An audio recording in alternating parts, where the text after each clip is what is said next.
Diabetic পেশেন্টরা কি avocado খেতে পারবে? যদিও অ্যাভাকাডো রেগুলার নয় একজন ইন্ডিয়ান যে ডায়েট ফলো করছে, কিন্তু আজকাল কিন্তু অ্যাভাকাডো মার্কেটে অ্যাভেলেবল। একটু কস্টলি হতে পারে, কিন্তু আপনারা এটা চাইলে খেতেই পারেন ডায়াবেটিক পেশেন্টরা, কারণ এটা লো গ্লাইসেমিক ইন্ডেক্স, ব্লাডের সুগার স্পাইকটা তাড়াতাড়ি হতে দেয় না। আর এটার মধ্যে গুড ফ্যাটস থাকে, যেটাও হার্ট হেলথের জন্য ভালো। আর অবশ্যই এটা কিন্তু পেটটাকে অনেকক্ষণ ভরিয়ে রাখতে সাহায্য করে, কারণ এর মধ্যে অনেকটা ফাইবার থাকে।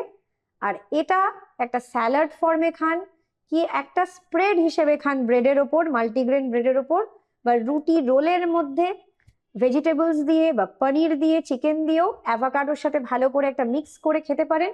সেটা কিন্তু অনেকটা ফাইবার রিচ, প্রোটিন রিচ একটা ডায়েট হলো, and with good fats.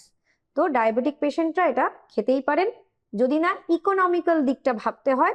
Otherwise মাঝে মধ্যে অ্যাভোকাডো ডায়েটে রাখা যেতে পারে। ভালো থাকবেন।